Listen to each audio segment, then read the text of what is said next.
I did think it would happen, if Harry and Meghan are watching, they should be incredibly concerned, because if it's this simple to take away Prince Andrew's titles, one day it could be this easy to take away Harry and Meghan's titles. King Charles has finally done it. The decision that's been whispered about behind palace doors for months is now real, official, and irreversible. The Sussex titles are being stripped. No more Duke and Duchess, no more royal styling, just Harry and Meghan. And insiders are calling it the boldest move of Charles's reign so far. The announcement hit like a thunderclap across Britain. Palace correspondents broke the story within minutes of confirmation from Buckingham. Phones lit up. Newsrooms went into overdrive. Commentators called it the end of an era, while royal staffers quietly called it long overdue. According to sources close to the palace, this wasn't a spontaneous act of frustration. It was a carefully calculated response, shaped by months of political and public pressure that began, ironically, with another scandal, Prince Andrew. Because make no mistake, the fallout from the Andrew debacle still haunts the monarchy. When the Queen's second son was dragged through the mud over the Epstein affair, public outrage reached historic levels. His military titles were removed, his royal duties suspended, and his reputation gone. The country demanded accountability. But when the Sussexes launched their global media empire, Netflix deals, podcasts, memoirs, while still clinging to royal status, people began asking the obvious question: why was Andrew punished, but not them? That question festered. Parliament members, senior aides, and even long-time royal reporters began to murmur about double standards. You can't have one rule for Andrew and another for Harry, one political insider told the Daily Mirror. If the monarchy is to survive in a modern world, the rules have to be clear: serve the crown or step away completely. And according to multiple palace sources, that single line, serve or step away, became the unofficial motto of King Charles's private council meetings throughout the summer. Behind the smiles and photo ops, there was growing fury. Government officials were reportedly fed up beyond belief. The Sussex saga, coupled with the lingering embarrassment of Andrew, had turned the British monarchy into a running joke on the international stage. According to a senior Westminster aide, after Andrew, the public tolerance for royal scandal is zero. Every time Meghan releases another project or Harry gives another interview, it reopens wounds that never healed. And here's where it gets fascinating. Insiders claim Charles initially resisted. He's a father first, they said, hesitant to make another decision that would divide his family even further. But the mood in Whitehall shifted fast. Senior MPs began privately warning that if Charles didn't act, Parliament might. One document, said to have circulated between the Cabinet Office and Buckingham Palace, outlined a potential legislative review of all royal titles not connected to active service. Translation: if you're not working for the monarchy, you shouldn't keep its perks. That included Andrew. That included the Sussexes. The writing was on the wall, a palace aide admitted. The king had to act, or risk being seen as weak, the very same mistake that haunted his mother during the Andrew crisis. And so, quietly but decisively, Charles began moving the chess pieces. Advisors drafted internal memos. Legal teams reviewed constitutional precedent. Even the royal website was reportedly prepped weeks in advance for a possible update. And when the moment came, it wasn't just a royal family matter, it was a national reset. Reaction across the UK was instant. Outside Buckingham Palace, some cheered, calling it justice at last. Others expressed pity for Harry, but not Meghan. Social media split down the middle. Finally, a king who acts, one tweet read, while another simply said, "About time the monarchy grew a spine." Yet even in this moment of apparent resolve, questions linger. Was Charles acting out of principle or political necessity? Did he truly want to make this call? Or was he cornered by the mess his brother created? What's certain is that this move marks a turning point. The king, who once seemed cautious, even sentimental, has now drawn a clear line. The monarchy will not be mocked, not again, not after Andrew, and if that means cutting off his own son and daughter-in-law, then so be it. Because after years of scandal, silence, and second chances, Charles has learned one brutal truth. Protecting the crown sometimes means burning what stands too close to it. And this, insiders say, is only the beginning. Before Charles dared to touch the Sussex titles, he had already lived through a nightmare, the Andrew scandal. And that, more than any personal feud with Harry or Meghan, is what forged this moment. Because after Andrew, the British public lost its patience, and Charles learned that mercy can look a lot like weakness. Let's rewind. Early 2022. The headlines were relentless. Prince Andrew and the Epstein affair. Tabloids ran his name next to words like lawsuit, scandal, disgrace. The Queen's beloved favourite son became the monarchy's greatest liability. Under intense public pressure, Andrew was stripped of his military roles and royal patronages. He was banished from the balcony, erased from official events, and exiled to Windsor's shadows. But for many Britons, it wasn't enough. He got off light, one former soldier told The Times. He lost the medals but kept the money. The monarchy's credibility took a historic hit. The image of a family above reproach crumbled. That was the day the magic cracked, says royal historian Penelope Easton. The late Queen acted out of love, not law. Charles, however, couldn't afford that luxury. So when Charles ascended the throne, Andrew became a cautionary tale, a living reminder of what happens when family scandals outpace royal discipline. Behind palace walls, Andrew's disgrace hung like a storm cloud. He was still on the books, technically a prince, technically royal, still protected by family ties. And that looked bad. Very bad. Meanwhile, Harry and Meghan were thriving in California, styling themselves as the Duke and Duchess of Sussex, while giving interviews about royal cruelty and institutional racism. Netflix specials, podcast deals, memoirs, all under a title gifted by the same institution they were tearing apart. It was a PR nightmare, says one senior royal aide. On one side you had Andrew, the fallen prince. On the other, Meghan and Harry, the runaway royals cashing in. Together, they made the crown look spineless. By late 2023, internal polling at Buckingham showed something alarming. Public trust in the monarchy had dropped below 50% for the first time in decades. Younger generations viewed the Windsors as overprivileged and under-accountable. Members of Parliament started sniffing opportunity. Why should taxpayers fund a family that won't even enforce its own standards? One Labour MP demanded during a closed committee session. That's when the phrase clean house began circulating in Westminster. According to an insider, the Andrew crisis lit the fuse. The Sussexes' antics fanned the flame. The monarchy couldn't absorb another hit.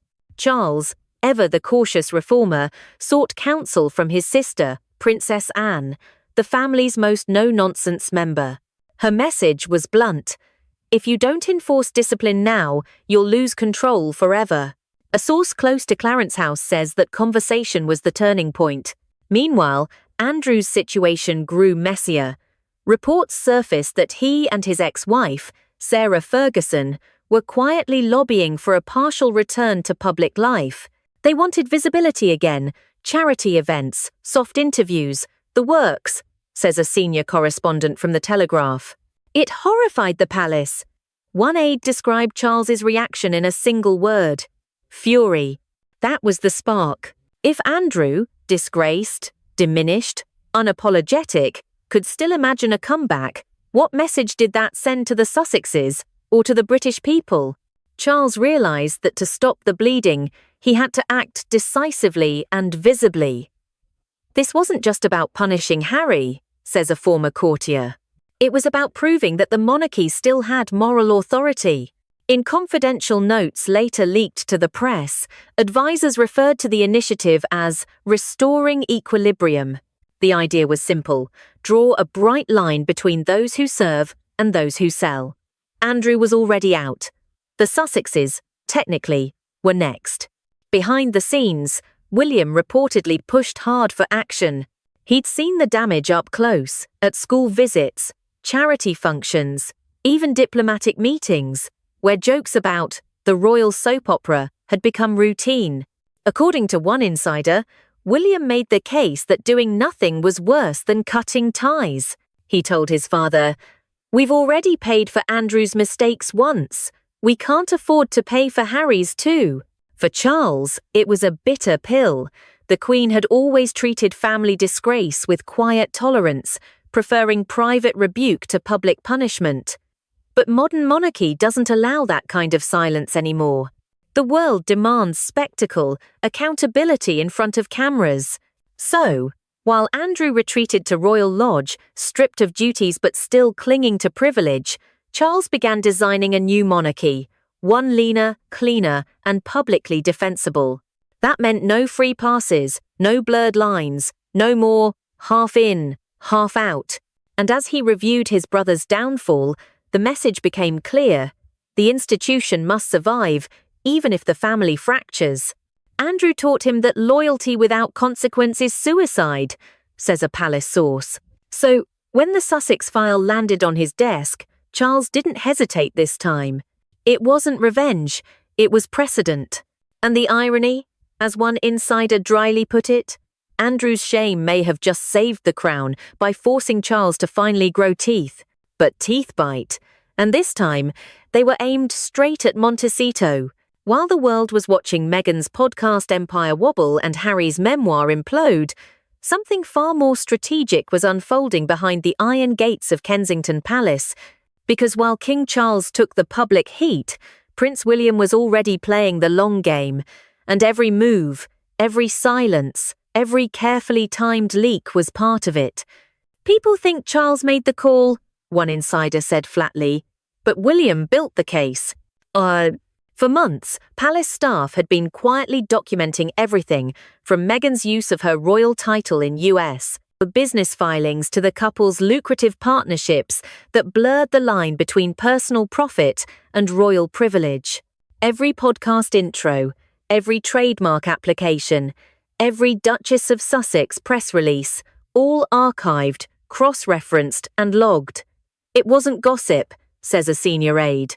It was evidence. Behind the scenes, William had established what insiders called the Modern Monarchy Group, a discreet team of communications strategists, constitutional advisors, and legal experts. Their mission: redefine the royal family for a post-Andrew, post-Sussex world, and clean up the chaos that had tarnished it. They called it a modernization project, says one Westminster source. But really, it was damage control wrapped in diplomacy. The group's mantra was simple: serve or step aside. And under that principle, the Sussexes' behaviour was indefensible. The same rule that justified Andrew's downfall now applied to Harry and Meghan, and William wasn't about to let anyone forget it.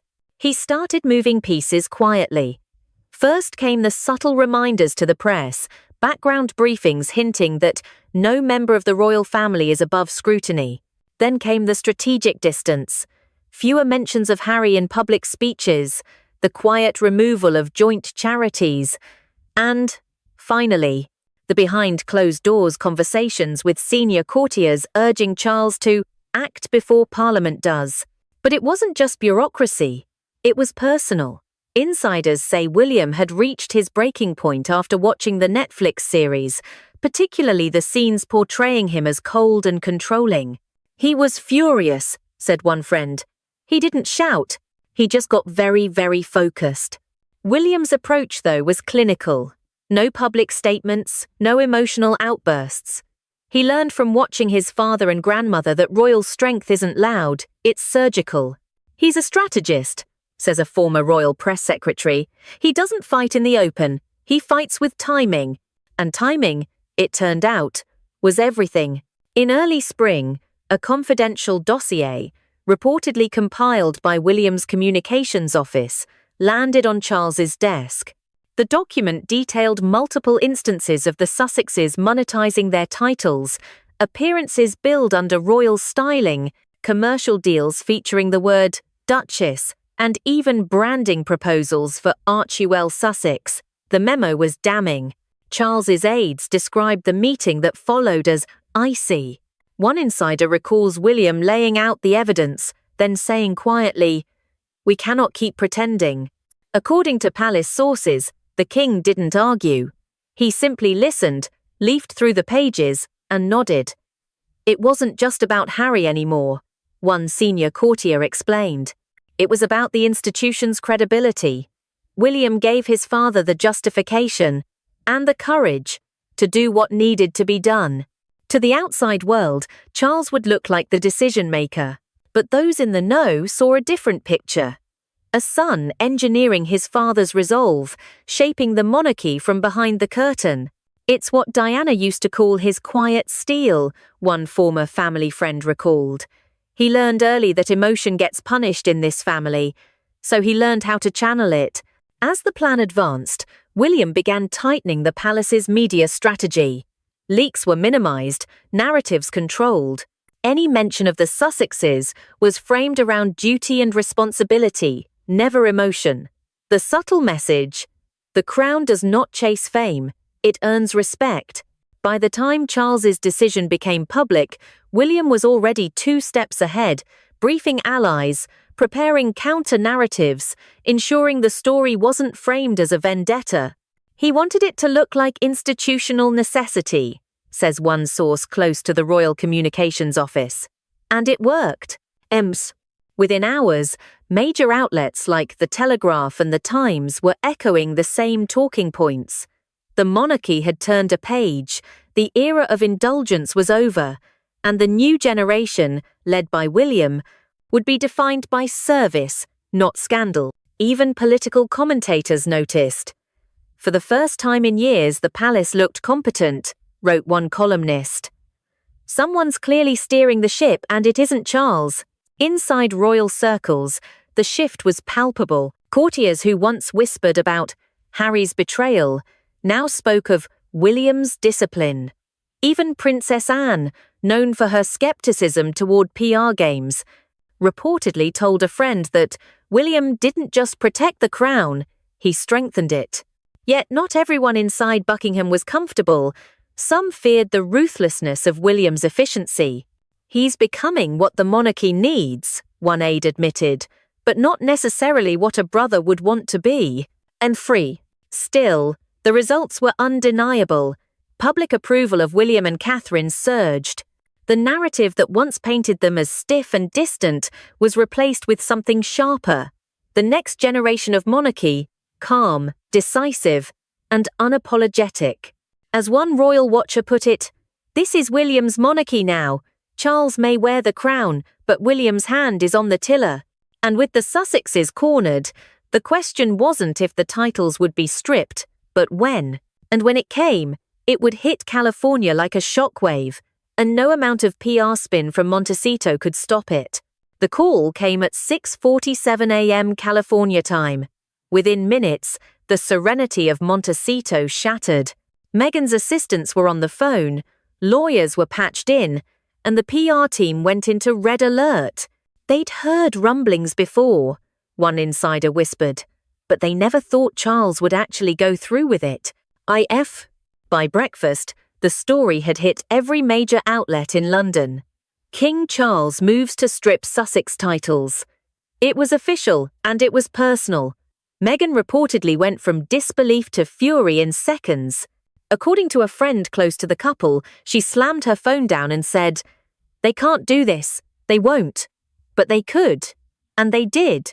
From that moment, Montecito became a command center in crisis. The Sussexes' communications staff began working around the clock, draft statements, legal opinions, frantic phone calls to media allies. It was all hands on deck. "You could feel the panic," said one former publicist familiar with the situation. It wasn't just about status, it was about survival. Because for Meghan, the title wasn't decoration, it was currency.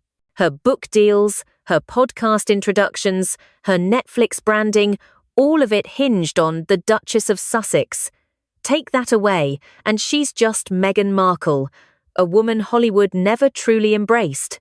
Without the royal connection, one entertainment insider said, she's competing with everyone from Gwyneth Paltrow to Reese Witherspoon, and she doesn't have their goodwill. So, predictably, the fury turned into strategy. Within hours, Team Sussex was regrouping. Meghan's US. PR advisors reportedly drafted a new narrative, one that framed the move as a racist vendetta by a vindictive monarchy, threatened by a biracial, independent woman. They dusted off the same playbook from the Oprah era, said a media analyst. Victimhood sells. It's what their audience expects. Leaks began almost immediately. Anonymous friends told sympathetic American outlets that Meghan was devastated but determined, that she viewed Charles's move as an attempt to silence her. A well-known talk show host hinted she'd be open to a tell-all part 2. But here's the twist. The world wasn't buying it anymore. Even media outlets that once rallied behind the Sussexes began hedging. Vanity Fair ran a cautious piece questioning the couple's credibility gap. The Hollywood Reporter noted that the Duchess title has always been the brand. And Page 6, never one to hold back, quoted a Hollywood producer bluntly, take away the tiara, and there's not much left. Social media turned merciless. The hashtag number by Sussex trended within hours, followed by number finally Charles. The comment sections filled with cutting one-liners. They wanted freedom, now they have it, and privacy granted. Insiders say Meghan watched the coverage obsessively, oscillating between anger and disbelief. She kept saying, they're punishing me for being successful, claimed one source. But the truth is, the sympathy well ran dry. While Meghan was crafting her next move, Harry's response was heartbreakingly different. According to friends, he withdrew completely, retreating to the garden with his phone switched off. He looked gutted, said one acquaintance, like he'd just lost the last thread tying him to home. But Meghan had no time for mourning. She was focused on optics. Her team reached out to high-profile allies, talk show hosts, lifestyle editors, and influencers, trying to spin the narrative. Some agreed to amplify her message, but others quietly declined. There's fatigue, explained a PR consultant. The victim story worked in 2021, but in 2025, people see it for what it is, performance. The next move was a legal one. Reports suggest that Meghan's lawyers explored whether the couple could continue using the Sussex name as a commercial identifier, arguing that brand identity isn't the same as a royal title. The palace's legal team swiftly countered that such use could be deemed fraudulent. They've boxed themselves in, a royal correspondent noted. If they fight it, they look desperate. If they accept it, they lose everything. The ripple effect was brutal. Within days, sponsorships wobbled. One wellness brand quietly backed out of a collaboration. An executive reportedly said, "We wanted the Duchess. We didn't sign up for Meghan Markle, the controversy magnet." Netflix, meanwhile, was said to be reassessing future projects. Even in Montecito's elite circles, the couple's glow dimmed. Invitations slowed.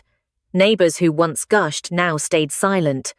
Hollywood can smell weakness, said one insider. And nothing smells weaker than losing your title. Still, Meghan wasn't ready to surrender. She's resilient, maybe to a fault, remarked a former staffer. She truly believes she can rebrand this, turn it into another redemption arc. But for the first time, the narrative wasn't hers to control. The decision came from the Crown, the ultimate arbiter of image and authority. Every attempt to spin the story only reinforced one truth. She'd lost the very institution that made her famous. And while Meghan rallied her troops in California, Charles remained silent in London. No statements, no interviews, no emotion. Just the quiet power of a monarch who had acted and didn't need to explain. Still, behind that silence, another layer was forming, One not of emotion, but of strategy. Because Charles wasn't just reacting to Meghan, he was executing something much larger, a plan that reached beyond Montecito, beyond scandal, into the very core of royal reform. The palace had a name for it, Operation Equal Crown, and when its details surfaced, it would make Meghan's fury look like a footnote.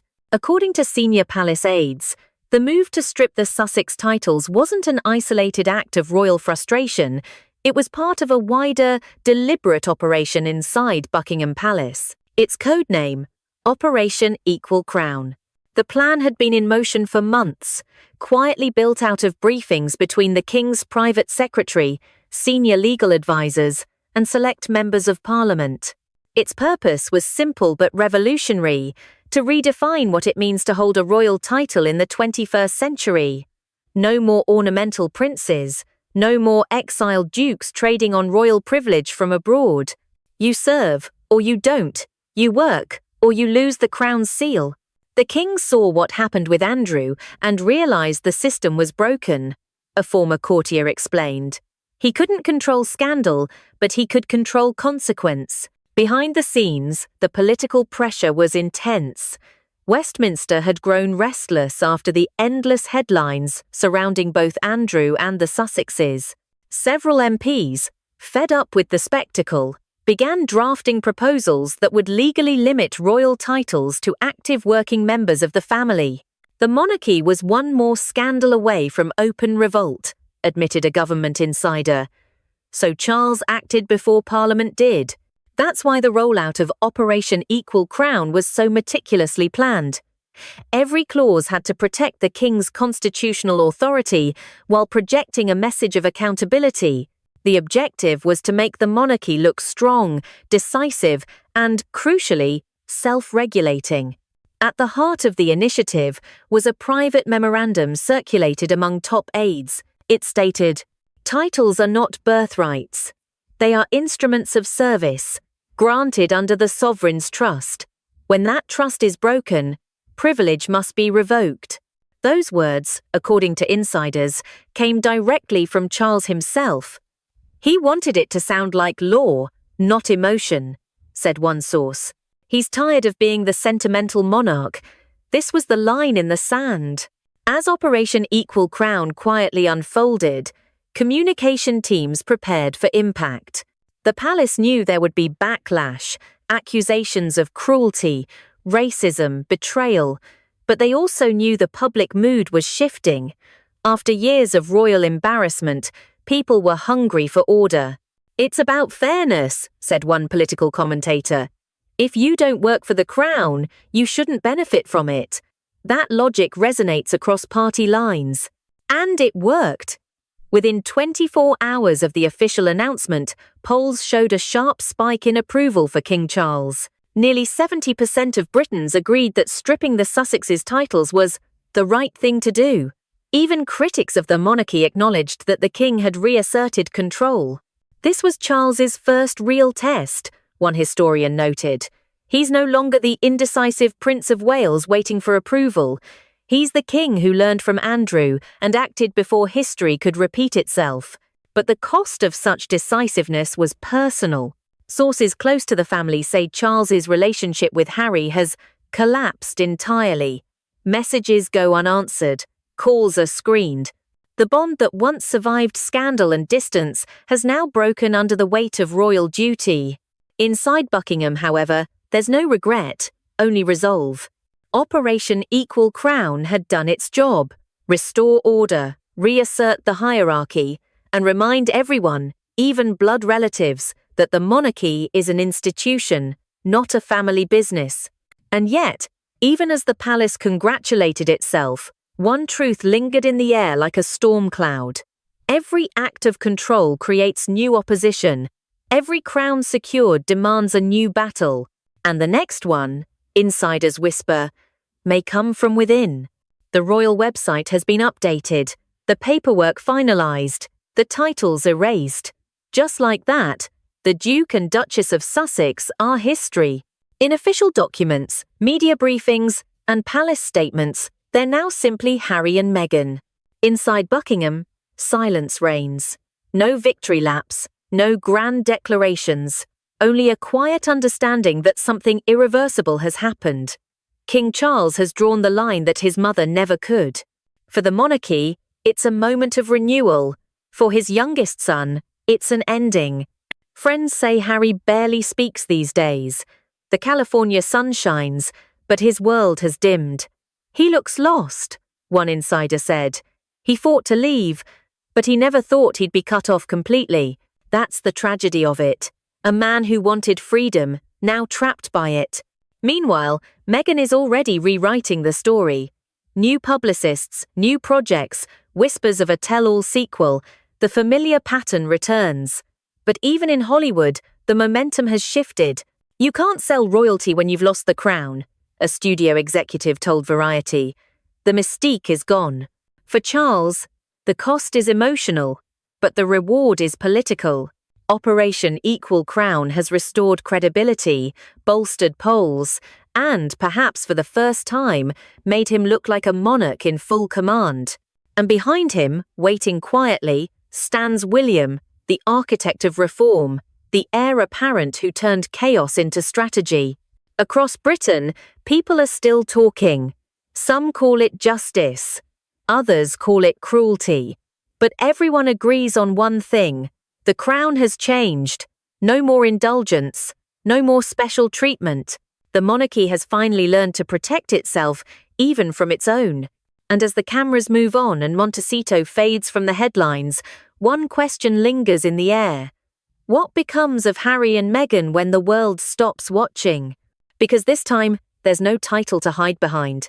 Thank you for watching this special report. If you believe royal truth should be told without filters, with facts, fire, and a little Sussex side-eye, make sure to hit subscribe and ring the bell. We're just getting started, and the next royal storm may already be brewing. Stay tuned, the crown never sleeps,